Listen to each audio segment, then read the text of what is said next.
శుభాకాంక్షలు. ఈరోజు ఒక మన ఇండియన్స్లో ఒక పవిత్రమైన దినం అన్నమాట. మామూలు దినం కాదు, పవిత్రమైన దినం. బానిస బతుకు నుంచి బయటపడ్డ దినం అన్నమాట. కానీ ఈ బానిస బతుకు నుంచి బయటపడడానికి మనం ఎలాగ జరుపుకోవాలో అలాగ జరుపుకోవట్లేదు. ఎందుకంటే మనం మా అన్నగారు మా డీగా చెప్పినట్టు ఆ ఉత్సాహం మన జనంలో కనపట్లేదు.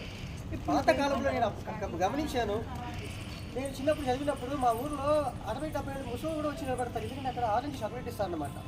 ఆ టైంలో వాళ్ళకి వాళ్ళ ఇంట్లో దొరకదన్నమాట. ఎందుకంటే పెద్దవాళ్ళు కొనివ్వరు. ఆశపడిపోయి పెద్ద నిలబడి తీసుకొని మనం మాట్లాడి వింటారన్నమాట. అంటే ఏంటి, 60-70 ఏళ్ళ వాళ్ళు ఉన్న వాళ్ళకి ఉన్న ఉత్సాహం కూడా మనలో మళ్ళాంటి వాళ్ళు 20 సంవత్సరాలు 30 సంవత్సరాల వాళ్ళకి లేదన్నమాట. ఇదే మీటింగ్ మనం ఇది పెట్టామనుకోండి, అదే మనం పిఆర్సీ కానీ వస్తువులు చెప్పామనుకో, అంతమంది చూస్తారు. సార్ ఏం చెప్తాను చెప్పేసి వద్దంటే కూడా నిలబడతారన్నమాట. అంటే ఏంటి, దేశం ఏమైపోతే మనకేంటి, మనం మంచిగా ఉన్నామా లేదా, 3 రోజులు సెలవులు వచ్చింది హాయిగా ఇంటికి వెళ్ళిపోతామనే ఉద్దేశం ఉంది తప్ప జనాలకు దేశం గురించి కనీసం ఒక్క 10 నిమిషం వచ్చి నిలబడి మనం మన గౌరవం జాతి జెండాకి గౌరవం ఇస్తామని చెప్పి ఆలోచన మాత్రం తీరి రాలేదు. ఇది ఎప్పుడు వస్తుందో ఆ రోజే మనకు నిజమైన స్వాతంత్రం వచ్చిందనమాట. కానీ ఈ రోజు పరిస్థితి ఎలా ఉందంటే, మనకు చుట్టుపక్కల మనకు స్వాతంత్రం వచ్చింది, కష్టపడి పెద్దవాళ్ళందరూ స్వాతంత్రాన్ని మనకి తెచ్చిపెట్టారనమాట. కానీ ఏంటి ఈ రోజు పరిస్థితి ఏంటి, అటు నుంచి పాకిస్తాను, ఇటు నుంచి చైనా, ఇటు నుంచి ఒకడు, అటు నుంచి ఒకడు మన ఇండియా మీద కాకుల్లాగా పడ్డారు అన్నమాట. మామూలు కాకులు రాబందుల్లాగా పడ్డారన్నమాట. ఈ రోజు మరి భారతీయ ప్రభుత్వం ఏం చేయాలంటే, ఎవరితో కలవాలా, ఎవరేంటి, మొన్న దాకా అమెరికా కూడా మనకు నీకు సపోర్ట్ చేస్తానని చెప్పి వచ్చినప్పుడు మనకు కాలు తీసి కూడా అవతల సపోర్ట్ చేస్తున్నమాట. ఒక్క దెబ్బ కొడితే చాలు పాకిస్తాన్ అడ్రస్లో కూడా పోతుంది. వాడేమో నీ మీద ఆటంబం వేస్తూ ఉంటాడు. ఏం ఆటంబం వేస్తా చెప్పండి. 150 కోట్ల జనాభా ఉన్న దేశం మనది, వాళ్ళు 20 కోట్ల జనాభా అన్నమాట. అమెరికాలో అంతా 30 కోట్ల జనాభా. 30 కోట్ల జనాభా ఉన్నవాడికి 30 ఎయిర్క్రాఫ్ట్ క్యారియర్ ఉంది, వాడికి అన్ని ట్యాంక్ ఉన్నాయి, మిసైల్స్ ఉన్నాయి. వాడు ఇన్ని పెట్టుకొని మన మీదకి వస్తున్నారు. కానీ మనం 150 కోట్ల జనాభాలో ఎలా ఉండాలి చెప్పండి. ఎవ్వరు ఇండియాని ఏం పీకలేరు. కానీ ఏంటి, ఇండియా అభివృద్ధి చెందుతున్న దేశం అనమాట. ఏంటి, ఇప్పుడు వరల్డ్లో నెంబర్ 1, 2, 3 అంటారన్నమాట. నెంబర్ 1, 2, 3 లేదు, నెంబర్ 1, 2 ఉంది. నెంబర్ 1 ర్యాంకులు ఎవరు వస్తున్నారు, అమెరికా, చైనా, రష్యా, 3 రేంజ్లు ఉన్నారు.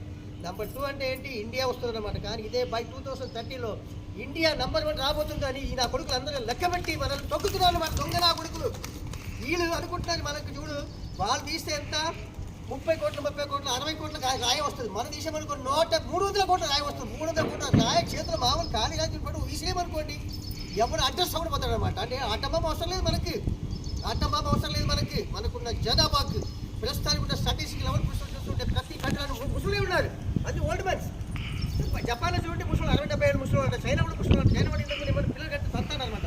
ఇంతకు పిల్లలు కంటే తీసుకొచ్చి లేడీస్ కొట్టేవాళ్ళు అనమాట. ఇప్పుడు ఏమైంది, పిల్లలు కంటే అందుకని ముసలు అయిపోయి వాళ్ళ కంట్రీ జనాభా ప్రొడక్షన్ పడిపోతుంది. వాళ్ళకి చైనా ఎలా అభివృద్ధి చెందింది చెప్పండి, జనాభా వల్ల అభివృద్ధి చెందింది. వాళ్ళ జనాభా ఎక్కువ ఉండడం వల్ల వాళ్ళకు కన్స్యూమర్ యూసేజ్ ఎక్కువ అయింది, వాళ్ళకి మ్యానుఫ్యాక్చరింగ్ కెపాసిటీ ఎక్కువ అయింది, పని చేసేవాడు ఎక్కువ అయింది అనమాట. అలాగే మన ఇండియాలో కూడా 150 కోట్ల జనాలు ఉన్నారు. కానీ మన ఇండియాలో ఉన్న అలవాటు ఏంటి, తినాలా కూర్చోలా పడుకోవాలి ఉన్నాయి. కానీ చైనాలో అలా కాదు. ఈ చిన్న సెల్ ఫోన్స్ ఉన్నాయి అనుకుంటే వాళ్ళు గర్భ ఇంట్లో అసెంబ్లీ చేస్తారు. ఈ ఎల్ఈడి లైట్స్ ఉన్నాయి కదా, ఇవన్నీ ఇంట్లో అసెంబ్లీ చేసింది మనకు. వాళ్ళు బొమ్మలు ఇంట్లో తయారు చేస్తారు అన్నమాట. అలాగే మనవాడు కూడా ఏ రోజు మనం కూడా కష్టపడి ఇలా సంపాదించాలని అనుకున్నాం అనుకోండి, మనమే వరల్డ్కి సప్లై చేసి వారి రామ చెప్పవలసిన అవసరమే లేదు. మన ఇండియా ఎక్కడ ఉంటుంది అక్కడ ఉంటుంది అనమాట. కానీ ఉంటే డెఫినెట్ ఉంటుంది. కానీ ఆ ఉత్సాహం అనేది మనకి రావాలన్నమాట. ఆ ఉత్సాహం మనం చెప్పి రావాల్సింది కాదు, వాళ్ళకి తెలుసుకోవచ్చు. మన లైఫ్లో మనకి కాస్ట్ ఆఫ్ లివింగ్ అలవాటు పడ్డాం. మనం బిర్యానీ తినాలనుకుంటా అంటే ఇంట్లో మొగుడు ఒకటే పని చేస్తే నలుగురు గురించి తినలేమన్నమాట. అంటే ఇంట్లో చిన్న ఏదో చిన్న పని చేసుకుంటారు. 5 రూపాయలు 10 రూపాయలు తీసుకున్నాం అనుకోండి, ఎవరికి రాదు 5 రూపాయలు 10 రూపాయలు అనుకోండి. ఇలాంటి ఉత్సాహం కావాలన్నమాట. నేను ఖాళీగా ఎవరు కూర్చోవద్దు. మనకు కాలు చేతులు చెప్పండి కష్టపడడానికి అనమాట. కానీ వంట చేసి పెట్టే అయిపోయింది టీవీ చూస్తాం కాదన్నమాట. చూడండి, కానీ ఏంటి ఆలోచించేది, అప్పుడే మన దేశం అభివృద్ధి చెప్తారన్నమాట. ఇంకోటి మన అభివృద్ధి మాట సార్ ఎప్పుడు చరిత్ర చెప్పగలి సార్ కొత్తగా చెప్పాలన్నమాట. ఈ 25 స్టార్ట్ అయినా లేదు కాదు. కానీ హుస్నాబాద్ సబ్జెక్ట్ మనం స్టార్టింగ్ చేసాము. తర్వాత కనెక్టర్ లైన్స్ కూడా చేసాము. అంతకుముందు మేము చాలా పనులు చేసాం అనమాట.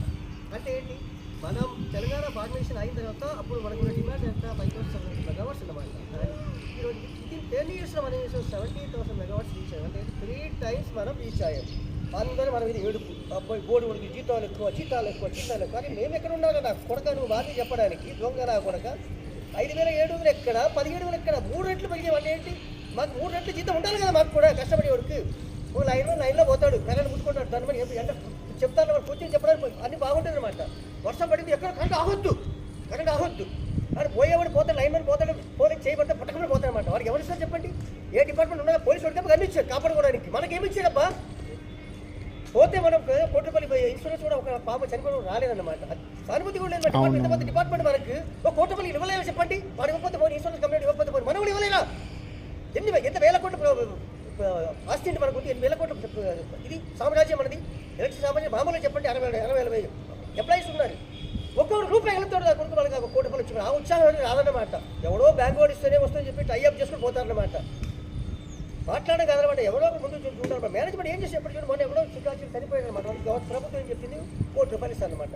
ఇదే ప్రభుత్వం కరెక్ట్లో కొట్టుకుపోయి చచ్చేయడానికి వాడిగా మాట్లాడాలన్నమాట. ఇంకా అంటే ఏంటి, మనమే చిన్న చూపు అనమాట. మనమే చిన్న చూపు అంటే ఏంటి, కష్టపడి పని చేసినప్పుడు ప్రాణం చేతులు పట్టుకుని పని చేసినప్పుడు చిన్న చూపు డిపార్ట్మెంట్కి. మనం ఎలా పవర్ లేకుండా పవర్ గుర్తుపెట్టుకోవాలి. ఎవరిని గుర్తుపెట్టుకోవాలి? పవర్ ఉంటేనే కంట్రీలో పవర్ ఉంటుందన్నమాట. పవర్ ఉంటేనే పవర్ ఉంటుంది. మనతోనే దేశం అభివృద్ధి చెందుతుంది తప్ప ఇంకా ఏం కాదు. ఇక్కడ చూడండి, ప్రతి ఒక్క కంట్రీలో కూడా ఎలక్ట్రిసిటీ మీద రెవల్యూషన్ వస్తేనే ప్రొటెక్షన్ కానీ ఎదురు. ఎందుకంటే బేసిక్గా 99% డిపెండ్ అయ్యేది మొత్తం ఇదే అనమాట. ఇంతకు డీజిల్లో పెట్రోల్ నడిచే కార్ కూడా ఎలక్ట్రిక్ బండి వచ్చింది అనమాట. 4-6 years అయిపోయింది అనుకోండి, మొత్తం ఎలక్ట్రిక్ అనమాట. ఎక్కడ చూడ electric. Without electric no power. అంటే ఏంటి, మనం డిపార్ట్మెంట్ ఎంత ప్రజలకు అవసరంగా ఉన్నామో దగ్గర ఉన్నామో అది తెలుసుకోవాలన్నమాట జనాలు కూడా.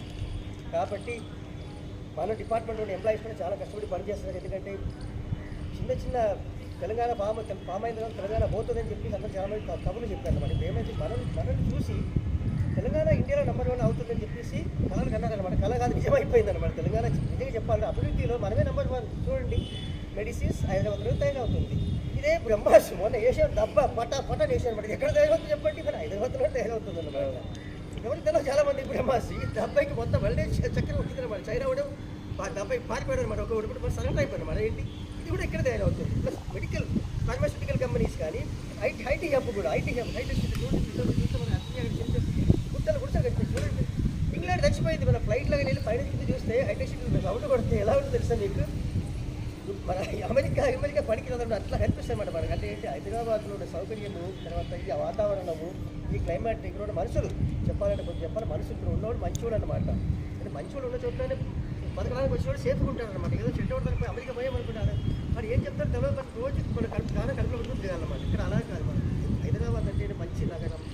అప్పుడు ఉన్న మనుషులు మంచివాడు, మంచి బుద్ధివంతులు, సహాయం చేస్తారని కోరిక నమ్మకం ప్రతి జనాల్లో ఉండేది. అందుకే మనం అందరూ వచ్చి హైదరాబాద్లో వచ్చి సెటిల్ అయ్యి బాగా ఇదవుతున్నారు అనమాట. కాబట్టి మనం డిపార్ట్మెంట్ పరంగా చెప్పాల్సింది ఏంటంటే, మనకు ఇంకా కూడా మన డిపార్ట్మెంట్ వృద్ధి చెంది మన ఎంప్లాయీస్ కూడా మనకు ప్రోత్సాహం ఇవ్వాలి. ఎందుకంటే ఇన్సూరెన్స్ ఉన్నాయి అనమాట. మెడికల్ ఫెసిలిటీ ఉన్నాయన్నమాట.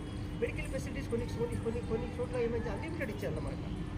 కానీ ఏంటి, ఇప్పుడు మన దాంట్లో ఏంటి, ఇంకా అన్లిమిటెడ్ పెట్టలేము. ఏమైనా చెప్పండి, మన వెల్ఫేర్ అనేటప్పుడు ఏం చెప్పండి. ఒకడు 20 లక్షల రూపాయలు విద్యుత్ కట్టిన సంవత్సరానికి నాకు గవర్నమెంట్ ఇచ్చి మీకు చెప్పండి అబ్బా. ఏదో గ్రాంటివ్ చెప్పండి మాకు, మా పిల్లలు కానీ మాకు ఏదో ఉంటాయి చెప్పండి. ఏం లేదు, కనీసం ఇట్లా ఒక మెడికల్ ఫెసిలిటీ కానీ, ఏదైనా ఏజ్ అయిపోతుంది అన్లిమిటెడ్ మెడికల్ ఫెసిలిటీ కానీ, చిన్న ఎంప్లాయీస్ ఉన్నారు, చాలా మంది ఆర్టీసీలు ఉన్నారు, వాళ్ళ దగ్గర ఉన్నారు. ఏదో రోగం వస్తుంది అనమాట. రోగం వస్తుంది 50,000 జీతం 30,000 జీతం కూడా పోయి 30 లక్షలు పెట్టి హాస్పిటల్ చేయగలుగుతారు చెప్పండి. వాడి బతుకంతా సంపాదిస్తాడు. అది కదా 30 లక్షలు కాదన్నమాట. ఐదు కాదు, వాడు ఎడవో చెప్పండి.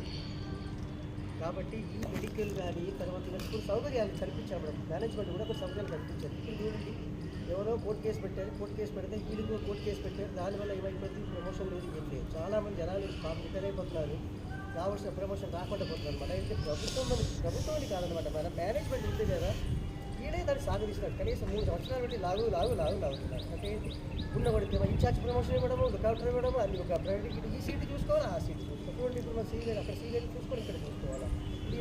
అయిపోతున్నప్పుడు ఎవరు మనుషులు రారన్నమాట. ఈ లుకౌటర్ పరిస్థితి ఏంటి ఆలోచించండి మీరు కూడా. కింద క్యాడర్ వాడు కూడా ఆశ ఉంటుంది. మరి రేపు మాకు రిటైర్మెంట్ అయిన ఆశ ఉంటుంది. ప్రమోషన్ వస్తే నేను రిటైర్ అవుతాను అనుకుంటాను అనమాట. ఇంక్రిమెంట్ వస్తుంది, క్యాడర్ వస్తుంది అనమాట. ఎస్సీ ఉన్నాడు అనుకోండి, మరి సీ అవ్వాల్సిన వాడే. కానీ సీ కాకుండా పోయిన అనుకుంటారు. ఏమని చెప్పి అప్ప సీ అంటే ఒక హెచ్ఓడి అవ్వలేదు, ఒక పెద్ద పొట్టి పెద్ద పోస్ట్ లేదు అనుకుంటున్నాను. రాలేదనుకోండి, మరి 10 కోట్లు ఇవి వాడికి మరి తృప్తిగా పోవడం అనమాట. అంటే ఏంటి, ఆత్మతృప్తి అనేది ప్రభుత్వం మనకి ఇచ్చే పదవి ప్రమోషన్ మీద ఆధారపడదు అంతే తప్ప. ప్రమోషన్ ఇస్తున్నప్పుడు వచ్చామో బోర్డు ఆపకుండా మనకు ఏం రాదు కదా, మనకేం ప్రమోషన్ ఏం కాదు, ఇన్ఛార్జ్ ప్రమోషన్ చేయండి అనే పోని ఏమైనా పోని లేదా పైసలు తీసి సన్నబడతా అంటారు. అదే ప్రమోషన్ ఇచ్చామనుకోండి, మేనేజ్మెంట్కి గుర్తు చేస్తే కొత్త మేనేజ్మెంట్ వచ్చింది, ఈ కోర్టు కేసులు సాగదీయకుండా ఏదో ఒక డిసిషన్ తీసుకోండి. మీరు చావో బతుకో, పాతవాడు ఎలాగో నానబెట్టి 10 సంవత్సరాలు నానబెట్టి చచ్చాడు నా కొడుకులు. వచ్చిన వాడు మీరైనా కొంత గట్టిగా మాకు నిలబడి మాకు న్యాయం చేయండి. అది న్యాయం ఉంటుంది, అన్యాయం ఉంటుంది. టేక్ ఏ డిసిషన్ తీసుకొని కింద లెవెల్ ఏ ఇక్కడ నుంచి ఎల్డీసీ కడలో క్యాండిడేటే లేదనమాట. ఏఈ కడలో ఫిలప్ చేయండి ఫస్ట్. ఏఈ కడ నుంచి ఏడీ ప్రమోషన్ రిక్రూట్మెంట్ అవుతుందన్నమాట. అంటే చాలా వేకెన్సీ ఉన్నాయి మనకి. ప్రమోషన్ ఆగిపోయింది కాబట్టి కొన్ని వేల మంది పోస్టులు ఖాళీ ఉన్నాయన్నమాట. ఈ కింద కడ నుంచి పైకి వెళ్ళిపోయింది అనుకుంటే అప్పుడు ఏమవుతుంది, మనకు ప్రమోషన్ వస్తే రిక్రూట్మెంట్ వస్తుంది అనమాట. అప్పుడు కొత్త వాళ్ళు వస్తారు, ఉత్సాహంగా పనిచేస్తారు అనమాట. ఇది గమనించాలని కోరుకుంటాను. మేనేజ్మెంట్ వాడు ఏం అనుకుంటాడు ఏం పర్లేదు, కానీ దానికి ఏం భయపడే అవసరం లేదు. మాకు న్యాయం కావాలన్నమాట. ఎంప్లాయీస్కు ఈ కోర్టు కేసు తాడాబేడ తెలిసి మాకు తొందరలో ప్రమోషన్ కల్పించి మా అందరికీ మంచి సౌకర్యం కల్పించడం కోరుతున్నాము. అలాగే రాబోయే PRC 26 ఉందన్నమాట. అందరూ PRC ముందే చెప్తున్నాం అనమాట. ఏదో ఒకటి మీరు కొత్త మేనేజ్మెంట్ అంతా మీకు తెలుసు, మీ అందరికీ తెలుసు. ఎందుకంటే అందరూ అంతా PRC రాదంటారు మరి. రాకపోయి అంత అనవ సంగతి అనమాట. మీరు ఏదో ఒకటి ఇచ్చి మాకు క్లోజ్ చేయాలన్నమాట. 31/3/2026 కేసు క్లోజ్ చేసేయాలన్నమాట. ఈ అవకాశం ఇచ్చిన అందరికీ ధన్యవాదాలు. అందరికీ మరొక మారు 79th ఇండిపెండెన్స్ డే శుభాకాంక్షలు. జై హింద్, జై హింద్, జై హింద్. Thank you.